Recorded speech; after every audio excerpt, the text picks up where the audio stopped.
Yo, this is Jeremy Loops, and you're listening to Favorites on Live in Limbo. Boom!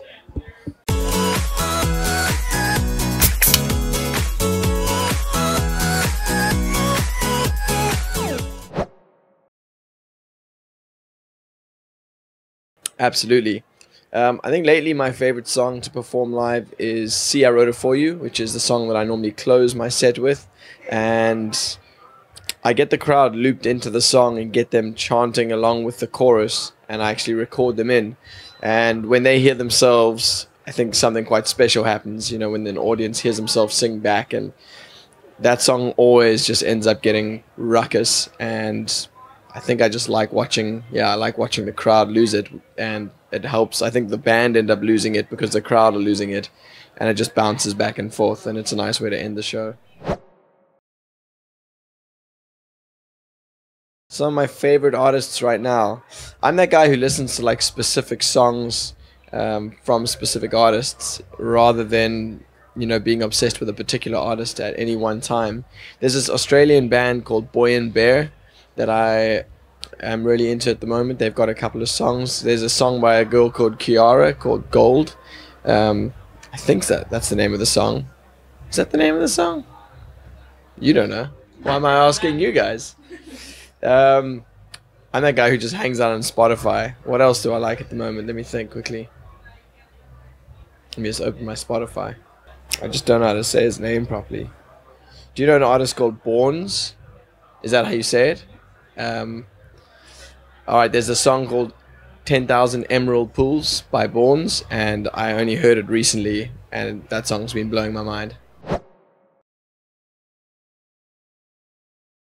No, I'm not the guy who goes to shows to discover new music. I think when I've got off time, which is very seldom, I pretty much am never at shows. I try and stay really far away from live shows, actually, because that's where I spend most of my life nowadays. So yeah, I'm the Spotify guy, and I use iTunes Music as well. I use both platforms because sometimes one or the other doesn't have what I'm looking for.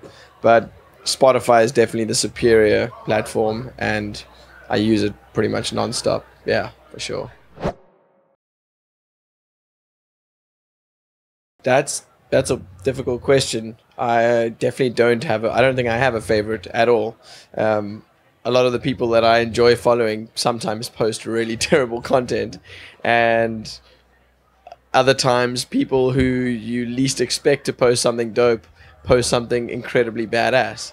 So I think it's just, yeah, just scroll around, see if you enjoy something. I follow certain photographers on Instagram. There's this girl Swopes, who is I think she's Chicago based. I don't know exactly, but she's got some really cool stuff. Yeah, Trash Hand I really like as well.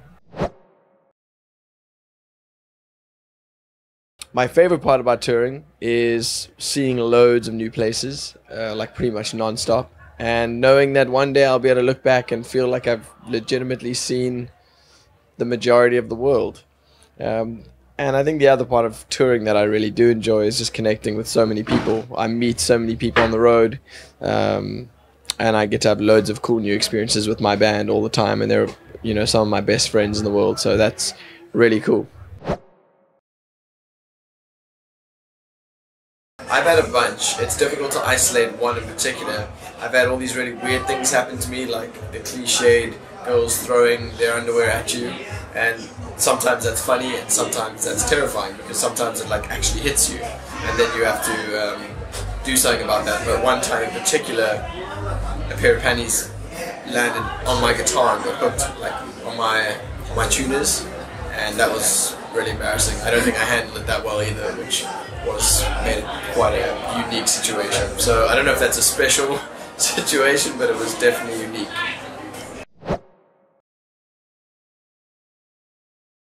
My favorite part of recording is not having to be on tour and in tour buses and, you know, late nights all the time, and just being able to do things in your own time for a while. You know, the studio part of a musician's life is when you get to kind of relax and get creative and just, you know, indulge yourself in all the kind of creative things that you might be needing to feed yourself at that time to create what you want to create. So I like that. Yeah. Well, I just actually did that right now before this interview. I didn't sleep much at all last night because we had a show in Chicago, and the road here is like a 10-hour drive or something crazy.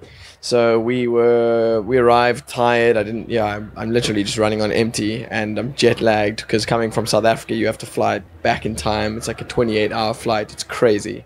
No one should have to do that. Don't do that. And I go to the steam room. I go to the nearest gym that has a steam room, and I go and sit in the steam and just inhale warm vapor. It really helps with like your throat, and it relaxes me. And then I go and get something nice to eat. And then I come back and drink a Red Bull probably. This is not a Red Bull endorsement though. I don't like Red Bull. But it's very handy times like these. I think one of the biggest lessons I've learned in music is that even with creative things, it's all about the business. You know, if you don't take care of the business aspect of your career, there's so many things that could go wrong. And I studied like a business degree before I started music. That's what I did in university. And I was kind of going on a different path in my life.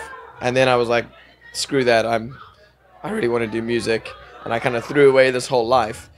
But that whole life has come 360 back into my world, because it's actually, I think, largely because of my financial backing that I've managed to survive and create a career for myself.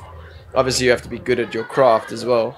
But I think a lot of young artists just get that wrong. They overlook all the business stuff, the legal stuff, for way too long. They sign the first record deal that comes along. I've seen it happen so many times. So many bands coming up in South Africa underneath me ask me for advice after they've already signed this really restrictive deal, and they're like, oh, maybe you can help me with this deal. And I'm like, why did you sign that? So I think my biggest lesson is just being to keep your eye on the business, because that actually frees you up to be an independent person in the world and not get into a situation like so many artists where they just get owned by record labels or owned by the industry and end up hating it and rejecting it as a result. I want to be a musician for the rest of my life, hopefully, and you need your independence for that. So it's a bit of a boring answer, but that's the truth. I've had a couple. One recently was in Amsterdam. There's a venue called the Milky Way, which means the Milky Way. And you're nodding your head. Have you been to Amsterdam? No, my family's from Holland. Really? Okay. The Netherlands in general is one of my favorite places. We've only performed there once, and it was a sold-out show to 1,500 people at the most beautiful venue.